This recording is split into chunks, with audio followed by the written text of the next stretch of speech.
ಹೊಸ ವರ್ಷದ ಶುಭಾಶಯಗಳು. ಆಶಾ ಅಡಿಗೆ ಮನೆ ಚಾನಲ್ಗೆ ಸುಸ್ವಾಗತ.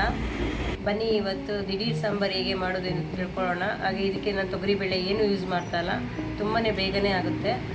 ಹಾಗೆ ನೀವು ಟ್ರೈ ಮಾಡಿ, ನಿಮ್ಮ ಅನಿಸಿಕೆಗಳನ್ನು ತಿಳಿಸಿ, ಕಮೆಂಟ್ ಮಾಡೋದು ಮರಿಬೇಡಿ.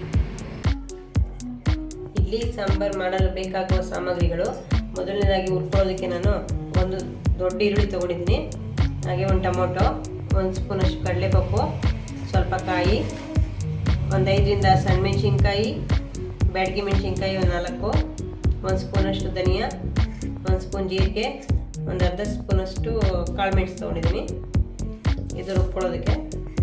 ಹಾಗೆ ಒಗ್ಗರಣೆಗೆ ಒಂದು ಈರುಳ್ಳಿ, ಒಂದು ಟೊಮೊಟೊ, ಕರಿಬೇವು, ಕೊತ್ತಂಬರಿ, ಸ್ವಲ್ಪ ಬೆಲ್ಲ, ಎಣ್ಣೆ, ಸಾಸಿವೆ, ಉಪ್ಪು.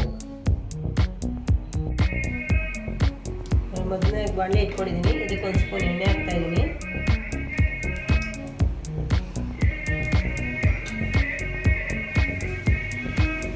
ಇದನ್ನೆಲ್ಲ ಹುರ್ಕೋಬೇಕು ಇವಾಗ.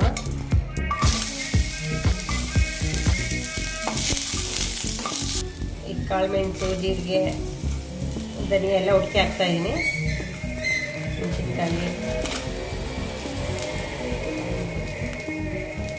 ಚೆನ್ನಾಗಿ ಹುರ್ಕೋಬೇಕಿದು. ಈಗ ಬರೀ ಸ್ವಲ್ಪ ಹುರ್ಕೊಂಡಿದ್ದೀನಿ, ತುಂಬ ಏನು ಬೇಡ, ಸ್ವಲ್ಪ ಸಾಕು. ಈಗ ಸ್ವಲ್ಪ ಹುರ್ಕೊಂಡಿದ್ದೀನಿ, ಇದನ್ನು ರುಬ್ಕೊಳ್ಳೋಣ. ನೋಡಿ, ಇದು ಎಲ್ಲ ಹುರ್ಕೊಂಡಿರೋದು ಇದು ಮಿಕ್ಸಿಗೆ ಹಾಕಿದ್ದೀನಿ. ಇದ್ರ ಜೊತೆಗೇ ಕಡಲೆಪಪ್ಪು ಮತ್ತು ಕಾಯಿನ ಮಿಕ್ಸ್ ಮಾಡಿ ನುಣ್ಣಗೆ ರುಬ್ಕೋಬೇಕು ಇದು. ಮತ್ತು ಇದೇ ಬಾಣಲಿಗೆ ಸ್ವಲ್ಪ ಎಣ್ಣೆ ಹಾಕ್ತಾಯಿದ್ದೀನಿ, ಸ್ವಲ್ಪ ಸಾಸಿವೆ ಹಾಕ್ತಾಯಿದ್ದೀನಿ,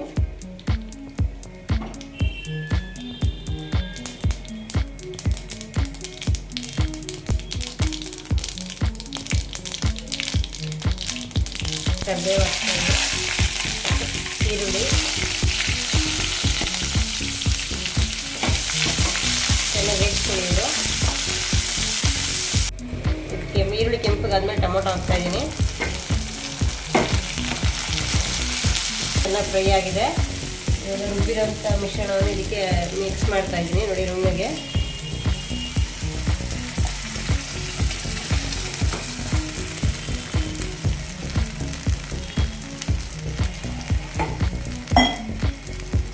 ಸ್ವಲ್ಪ ನೀರು ಆ್ಯಡ್ ಮಾಡ್ತಾ ಇದ್ದೀನಿ. ನೋಡಿ, ನೀರು ಸೇರಿಸ್ಕೊಂಡಿದ್ದೀನಿ. ಇದಕ್ಕೆ ರುಚಿಗೆ ತಕ್ಕಷ್ಟು ಉಪ್ಪು ಹಾಕೋಣ ಇವಾಗ.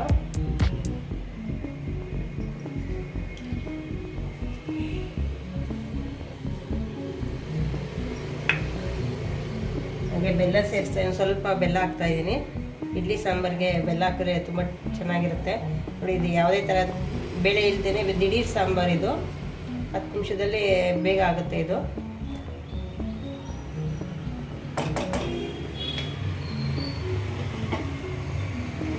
ಒಂದು 5 ನಿಮಿಷ ಕುದಿಬಿಟ್ಬಿಡೋಣ ಇದು. ನೋಡಿ, ಒಂದು 5 ನಿಮಿಷ ಆಗಿದೆ, ಚೆನ್ನಾಗಿ ಕುದ್ದಿದೆ ಇದು. ಸಾಂಬಾರು ರೆಡಿ ಇದೆ. ಇವಾಗ ಲಾಸ್ಟಲ್ಲಿ ಸ್ವಲ್ಪ ಕೊತ್ತಂಬರಿ ಸೊಪ್ಪು ಹಾಕ್ತಾಯಿದ್ದೀನಿ.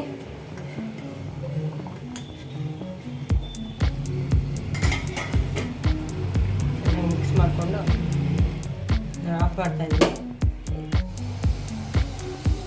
ನೋಡಿ, ಬೇಳೆ ಇಲ್ಲದೆ ಇಡ್ಲಿ ಸಾಂಬಾರು ಸವಿಯಲು ಸಿದ್ಧ.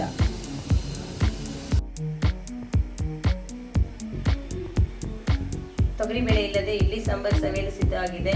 ಇದು ತುಂಬ ಬೇಗನೆ ಆಗುತ್ತೆ, 10 ನಿಮಿಷದಲ್ಲಿ ತಯಾರು ಮಾಡ್ಬೋದು. ನೀವು ಇದನ್ನು ಟ್ರೈ ಮಾಡಿ, ನಿಮ್ಮ ಅನಿಸಿಕೆಗಳನ್ನು ತಿಳಿಸಿ ಹಾಗೂ ಕಮೆಂಟ್ ಮಾಡಿ. Thanks for watching.